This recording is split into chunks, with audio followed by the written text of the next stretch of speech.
Hi అండి అందరికీ good morning. మేము షిరిడీకి వెళ్ళి 3 డేస్ అయిందండి. ఈరోజు మార్నింగే రిటర్న్ అయ్యాము. సో ఇల్లంతా చూస్తే అంత దుమ్ము దుమ్ముగా నిండిపోయి ఉంది.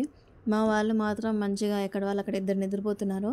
మా చిన్నవాడు పడుకోలేదు. సో ఇంక నేను కూడా ఏం పడుకుంటాంలే అని చెప్పేసి మంచిగా ఎర్లీ ఫ్రెష్ ఎయిర్‌ని అలా ఎంజాయ్ చేస్తున్నాను. చూస్తున్నారా ఎంత బాగుందో అసలు. యాక్చువల్ చాలా కూల్‌గా చాలా ప్రశాంతంగా ఉంది. ఆ ప్రశాంతతని ఒక మంచి కప్ కాఫీతో ఎంజాయ్ చేద్దామని చూస్తే పాలు ప్యాకెట్ నేను షిరిడీ వెళ్ళేటప్పుడు డీప్ ఫ్రిడ్జ్‌లో పెట్టాను. అది కరగడానికి టైం పడుతుంది. పోనీ నార్మల్‌గా పాల ప్యాకెట్ చెప్దామని చెప్తే నేను పాల వాళ్ళకి ఫోన్ చేయడం మర్చిపోయాను. కాల్ చేసి చెప్పాలి వాళ్ళకి. ఇంకా బ్లాక్ కాఫీయే దిక్కు కాబట్టి మంచిగా వేడి వేడిగా బ్లాక్ కాఫీ తాగేస్తున్నాను. మా వాడు టీవీ పెట్టుకొని చూస్తున్నాడు. యాక్చువల్లీ చిన్నవాడు నైట్ టైం చాలా సార్లు లెగుస్తాడండి. సో అట్లాగే నాకు నిద్ర డిస్టర్బ్ అయ్యి నేను ఎర్లీ మార్నింగ్ లెగలేకపోతున్నాను రోజు కూడాను. కొంచెం లేట్ అవుతుంది. ఈవెన్ మా వాడికి బాక్స్ పెట్టేటప్పుడు కూడా కొంచెం లేట్ అవుతుంది. ఇక ఫైనల్గా మొత్తానికి బాగా తెల్లారిపోయింది. ఇంకా ఈ టైంకి కూడా మా ఇంట్లో టీవీ మోగుతూనే ఉంది. మా బుడ్డిగాడు చూస్తూనే ఉన్నాడు. నేను ఓన్లీ ఫుడ్ పెట్టేటప్పుడు మాత్రం టీవీ అలో చేయనండి. నేను నార్మల్గా బయట తిప్పుతూ అక్కడ ఇక్కడ తిప్పుతూనే భోజనం తినిపిస్తాను. ఇంకొకటి వచ్చేసి ఇంట్లో ఏదైనా నాకు పని ఉంది, లేదా నేను ఏదైనా వాష్రూమ్కి వెళ్ళాలి, ఏదైనా చేయాలి అన్నప్పుడు మాత్రమే నేను టీవీ చూపిస్తాను. ఇంక ఈరోజు ఏంటంటే నాకు కొంచెం ఇల్లంతా సదురుకునే పని ఉంది కాబట్టి టీవీ ముందు కూర్చోపెట్టాను. మా వాడు రైమ్స్ పెడితే నేను రైమ్స్ కాసేపు చూస్తాడు. దాని తర్వాత ఓన్లీ సాంగ్స్ చూస్తాడు. ఇంకా 3 డేస్ షిరిడీలో ఉన్నాం కదా, 3 డేస్ అక్కడ కంటిన్యూగా హెడ్ బాతే అయింది. ఆయిల్ అనేది అప్లై చేసుకోలేదు నేను. సో రాగానే కొంచెం చిరాగ్గా ఉంటే ఆయిల్ అప్లై చేసుకుంటున్నాను. నాతో పాటు పిల్లలకి కూడా పెట్టాను. నేను హెయిర్ అప్లై చేసుకుంటున్నప్పుడు కొంచెం ఆ డిస్టర్బెన్స్కి, మా వాడు చేస్తున్న గోలకి, నా వాయిస్కి మా పెద్దవాడు పడుకొని ఉంటే లేసేసాడు. ఇంతకుముందు మేము బాగా షిరిడీ వెళ్ళేసి వచ్చేవాళ్ళము. ఈవినింగ్ క్యారింగ్లో ఉన్నప్పుడు కూడా షిరిడీ 2 సార్లు వెళ్ళొచ్చాను. మా చిన్నోడు పుట్టినప్పటి నుంచి ఒకసారి కూడా వెళ్ళలేదు. సరే ఈసారి వెళ్ళేసి వద్దాము అని చెప్పేసి ఒక 3 డేస్ అని చెప్పేసి ట్రిప్ లాగా ప్లాన్ చేసుకొని వెళ్ళేసి వచ్చాము. సో అక్కడికి వెళ్ళినప్పుడు ఏంటంటే మా హస్బెండ్ చాలా మిస్ అయ్యారనమాట వాళ్ళ మదర్ని. మా అత్తయ్య గారు లాస్ట్ టైం నేను క్యారింగ్లో ఉన్నప్పుడు మా దగ్గరే ఉన్నారు. ఆవిడ కూడా మాతో పాటు షిరిడీ వచ్చారు. ఆవిడ అక్కడ స్టే చేయడము, మేము అక్కడ ఏ ప్లేసెస్ చూసినా కూడా ఆవిడ మాతో అప్పుడు తిరిగిన ప్లేసెస్ లాగే కొంచెం బాగా గుర్తొచ్చారనమాట. యాక్చువల్లీ నాకు వేరే వీడియోస్ చూసినప్పుడు ఓకే నా వీడియో కూడా ఇలా తీయాలి, మంచిగా పెట్టుకోవాలి కెమెరా, అక్కడ ఆ యాంగిల్లో పెట్టాలి, ఈ యాంగిల్లో పెట్టాలని నేను చాలా ట్రై చేస్తూ ఉంటాను. కానీ నాకు అస్సలు కుదరదు. మా వాడు వచ్చి లాగేస్తూ ఉంటాడు.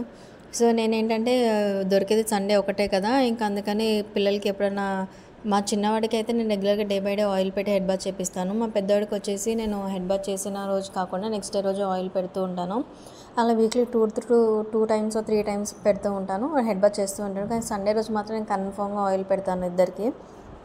నాకేంటంటే ఆయిల్ పెట్టాము అన్నట్టుగా కాకుండా నాకు ఫింగర్ టిప్స్తో మసాజ్ చేయడం బాగా ఇష్టం అండి.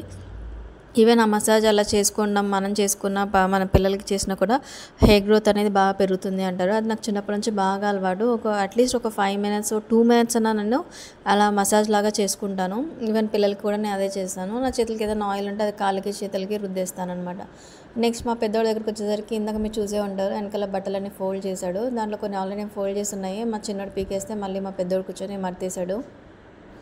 ఇప్పట్లో ఆడపిల్లలు మగపిల్లలు తేడా ఏం లేదండి. ఎవరైనా సరే ఇంట్లో పనులు నేర్చుకోవాల్సిందే. ఎవరి మీద డిపెండ్ అవ్వకుండా వాళ్ళకి వాళ్ళు ఓన్గా పనులు చేసుకునేలాగా ఉండాలి. నేను ఈ 3rd క్లాస్ 4th క్లాస్ ఏజ్లోనే మా ఇంట్లో బోల్డన్ని పనులు చేసేసాము మనందరం అయితే. ఇంక ఈ జనరేషన్ పిల్లలైతే అసలు పని చేయరు, చాలా తప్పించుకొని తిరుగుతూ ఉంటారు. మా వాడు కూడా చాలా ఆడుకుంటాను ఎస్కేప్ అయిపోతాడు. కానీ దొరికినప్పుడు మాత్రం దొరికినంత పని చేపించేస్తాను. వాడి షూలు, సాక్స్లు, చిన్న చిన్న టై, బెల్ట్ ఇలాంటివన్నీ మా వాడితోనే ఉతికిపిస్తాను. సో ఏంటంటే అప్పటికే మా వాడు లేచినప్పటికే టైం 10:30 దాటిపోయింది. ఇంక సరే అని చెప్పేసి నేను స్లోగా ఇంకా ఇల్లు క్లీన్ అనేది స్టార్ట్ చేసుకోవాలి, లేదంటే టైం సరిపోదు. మళ్ళీ లంచ్ చికెను ఏదైనా తెచ్చుకొని చేసేసరికి లేట్ అయిపోతుంది. పైగా ఆ రోజు సండే అండి. ఇక నాన్ వెజ్ లేదా మనకి అసలు ఆ రోజు డే అయినట్టే ఉండదు కాబట్టి ఏదైనా చేసుకుందాము కొంచెం స్పెషల్గా అన్నట్టు మేము ఇద్దరం ప్లాన్ చేసుకున్నాము. మా వాడు ఈరోజు నేను కూడా కుక్ చేస్తాను, నీతో పాటు నేను కూడా వీడియో షూట్ చేస్తాను అని అంటే ఇద్దరం ఏదో ప్లాన్ చేసుకున్నాము. అది బెడ్స్ కొట్టింది లాస్ట్కి. మా వాడిని పాల ప్యాకెట్ తీసి పెట్టమంటే నేను కరగబెట్టిన పాల ప్యాకెట్ తీసుకొచ్చి ఫ్రిడ్జ్లో పెట్టాడు. సో నేను అదే మళ్ళీ ఫ్రిడ్జ్లో ఎందుకు పెట్టావు అని మాట్లాడుతూ హ్యాండ్ వాష్ చేసుకుంటున్నాను. నేను ఎక్కడికైనా వెళ్ళేసి వస్తే మాత్రం ఫస్ట్ నేను క్లీన్ చేసే పార్ట్ ఇంట్లో ఏదైనా ఉంది అంటే అది కిచెనేనండి. ముందు గ్యాస్ దగ్గర నుంచి స్టార్ట్ చేస్తాను. గ్యాస్ క్లీన్ చేసుకొని తర్వాత ఏదైనా బౌల్స్ ఉంటాయి అవి ఏమన్నా ఉంటే తీసుకొని, లేకపోతే మనం వెళ్ళేటప్పుడు ఏదైనా హడావిడిగా కడగకుండా పెట్టేసి వెళ్ళిపోయినవి అవన్నీ క్లీన్ చేసేసి, దాని తర్వాత పాలు ఫస్ట్ పిల్లలు లేవగానే పాలు ఇచ్చేస్తానండి. దాని తర్వాత వాళ్ళతో పాటు కూడా మంచి కాఫీ ఎంజాయ్ చేసేస్తాను. ఆ కాఫీ తాగాకనే కొంచెం నాకు బాడీలో ఏదో ఎనర్జీ వచ్చినట్టు, ఏదో బూస్ట్ తాగేసినంత ఎనర్జీ వచ్చేసినట్టు అయిపోతాను. ఇంకా యాక్టివ్గా మంచిగా పనులు ఒకదానొకటి చేసేసుకుంటాను. ఇంకోటి ఏంటంటే, నేను ఏదన్నా అర్జెంట్గా ఇంకా కడిగే అంత టైం లేదు అనుకోండి ఏదైనా గిన్నెల్ని, ఆ గిన్నెలలో వాటర్ వేసి ఫ్రిడ్జ్లో పెట్టేస్తాను. అవేంటంటే ఫ్రిడ్జ్లో వాటర్లో అలాగే ఉంటుంది కాబట్టి ఎండిపోవు, అట్లనే గిన్నె స్మెల్ కూడా రాదు. అదే మనం బయట పెట్టేసి వెళ్ళిపోతే ఏంటంటే స్మెల్ రావడమో, సన్న పురుగులు రావడమో, ఆ వాటర్ ఏదో పాచి వాసన వస్తున్నట్టు ఇలాంటివన్నీ ఉంటాయి. కాబట్టి నేను అలా చేయకుండా పాల గిన్నె లాస్ట్లో పిల్లాడికి పాల డబ్బాలో పాలు పోసేసుకున్నాము. ఇంకా అర్జెంట్ వెళ్ళిపోయే టైం వచ్చింది. ఇంకా అందుకని దాంట్లో నీళ్ళు పట్టేసేసి మూత పెట్టేసి ఫ్రిడ్జ్లో పెట్టేసి వెళ్ళిపోయాను. వచ్చేసరికి మనం గిన్నె ఫ్రెష్గానే ఉంటుంది. ఆ నీళ్ళు పడేసి మంచిగా కడుక్కున్నాము. ఇంక పాలు కాగానే నేను ఒక కప్పు కాఫీ కలిపేసుకొని మా పెద్దోడికి బకెట్లో వాటర్లో పోసి పాలు చల్లారి పెడతాను అనమాట. అలా అయితే ఏంటంటే తొందరగా చల్లారుతాయి అని చెప్పేసి నేను కాఫీ కలుపుకొని కాఫీ తాగేలోపు మావాడు ఏం చేస్తున్నాడంటే, చిన్నవాడు అడుగుతున్నాడు పాలు అని చెప్పేసి, మావాడికి తొందరగా ఉంది. ముందు వాడికి పాలు పట్టించేసి వాడితో కాసేపు ఆడుకొని, మా పెద్దోడు వెళ్ళిపోయి కింద ఫ్రెండ్స్తో ఆడుకోవాలని హడావిడి చేసేస్తున్నాడు.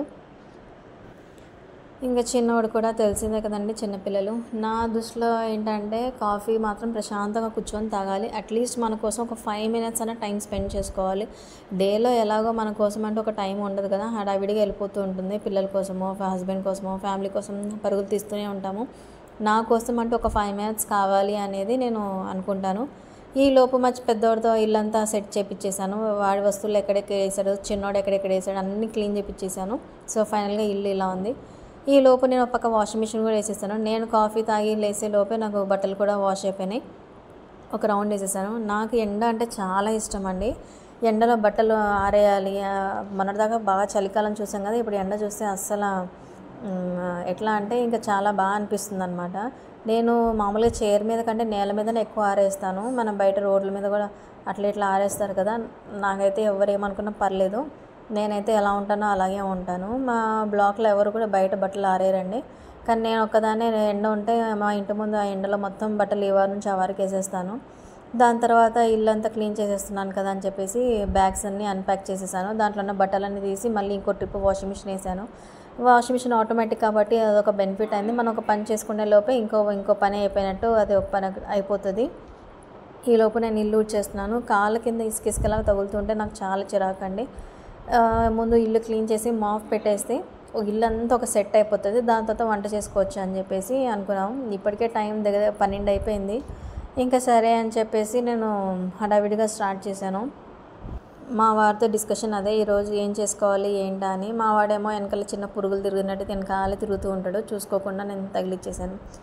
ఇంకా ఇల్లు ఏంటంటే మనం బయటికి వెళ్ళేసి వస్తాం కాబట్టి ఆ డోర్స్ క్లోజ్ ఉంటాయి, ఆ డస్ట్ అంతా అలాగే ఉంటుంది కాబట్టి నేను బెడ్షీట్లతో సహా అన్నీ మార్చేస్తానండి. అందులో మాకెవరికి కూడా అట్లా ఒక 2 days 3 days కంటే ఎక్కువ వాడామంటే ఫేస్ బోర్ల పడుకుంటారు పిల్లలు, మా హస్బెండ్. వీళ్ళు ఫేస్కి ఎలర్జీస్ లాగా వచ్చేస్తాయని చెప్పేసి నేను ఎవ్రీ 2 daysకి ఒకసారి బెడ్షీట్ మార్చేస్తూ ఉంటాను. మాఫ్ మాత్రం ఎవ్రీ డే మాఫ్ పెడుతూ ఉంటాము ఇంట్లో.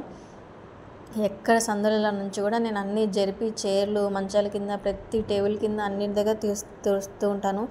ఎందుకంటే ఎక్కువ జాగ్రత్తగా ఎందుకుంటా అంటే మా చిన్నోడు నోట్లో ఏది కనిపిస్తుంది ఇక్కడ నుంచి పడితే అన్నీ దొర్లిచి తింటూ ఉంటాడు. అందుకే ప్రతిసారి ఏదైనా పడితే వెంటనే ఫస్ట్ అక్కడ తడిబట్ట పెట్టడం బాగా అలవాటు అయిపోయింది. మనము రెగ్యులర్గా చేసుకునే పనే ఒక వంతు, మనం ఎక్కడికైనా వెళ్ళేసి వస్తే ఆ పని కాస్త డబల్ పని అవుతుంది. మామూలుగా ఉంటే ఏ రోజుకి ఆ రోజు మనం క్లీన్ చేసుకుంటుంటాం కాబట్టి అంత పని అనిపించదు. ఎక్కడికైనా వెళ్ళొచ్చినప్పుడు చాలా క్లీనింగ్ పని అనేది ఉంటుంది. మనం ప్రతి రూము క్లీన్ చేసుకోవాలి, ప్రతి బెడ్షీట్లు అన్నీ సదురుకోవాలి, మంచాలు సదురుకోవాల్సి వస్తుంది. అప్పుడే మనకు కొంచెం ప్రశాంతంగా అనిపిస్తుంది. అక్కడికి మా ఇంట్లో వాళ్ళు రాగానే పడుకున్నారు కానీ నాకు అసలు నిద్ర పట్టలేదు. అదేదో దుమ్ము మీద పడుకున్న ఫీలింగ్లో ఉంటుంది. ఇంకా మా హస్బెండ్ని షాప్కి వెళ్ళి చికెన్ తెమ్మని చెప్పాను. ఆయన ఏదో బండి తలాలు అవి ఎత్తుకొని అటు ఇటు తిరుగుతున్నారు. ఈలోపు నాకు ఇల్లంతా సెట్ అయిపోయింది. ఫైనల్గా మేము వంట చేసుకొని తినేసరికి మధ్యాహ్నం 2:30 3 అయిపోయింది. ఆయన చికెన్ తెచ్చారు. నేను కొంచెం వెజిటబుల్ రైస్, మీల్ మేకర్ వేసి వెజ్ రైస్ లాగా చేశాను. దాంట్లోనే చికెన్ కర్రీ చేసుకొని తిన్నాము. ఫైనల్గా ఏంటంటే చికెన్ అస్సలు బాగాలేదండి. మేము ఒక ముక్క 2 ముక్కలు నోట్లో పెట్టుకొని బాగుందనుకున్నాము. సో తినంగా మాకేదో తేడా కొట్టింది. ఇప్పుడు బర్డ్ ఫ్లూ బాగా నడుస్తుంది కదా, చికెన్ తినొద్దని చెప్పారు. సో అది విషయం తర్వాత అర్థమైంది. చికెన్ కడిగేటప్పుడే నాకు ఏదో చాలా వాసన వచ్చింది. నేను అప్పుడు అంత అబ్జర్వ్ చేయలేదు.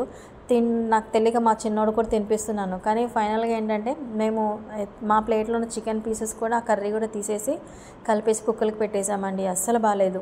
బెటర్ ఏంటంటే మీరు కూడా కొంచెం ఎవరైనా చికెన్ తినే వాళ్ళు ఉంటే, చికెన్ లవర్స్ ఉంటే కొద్ది రోజులు చికెన్ తినకుండా కొంచెం మటన్, ఫిష్ ఏదైనా సీ ఫుడ్ తీసుకుంటూ ఉండండి. హెల్త్ని చాలా జాగ్రత్తగా చూసుకోండి. మనకి తెలుసో తెలియక బయట తినేస్తుంటాము, ఏదైనా చూస్తే టెంప్ట్ అయిపోతుంటాము. ఇప్పుడు అస్సలు బయట బాగాలేదండి చికెను. మీరు కూడా పొరపాటున కూడా తెచ్చుకోకండి, బయట కూడా ఏం తినకండి. మీకు కనుక నా వీడియో నచ్చినట్టయితే ప్లీజ్ లైక్ చేసి సబ్స్క్రైబ్ చేయండి. Thanks for watching.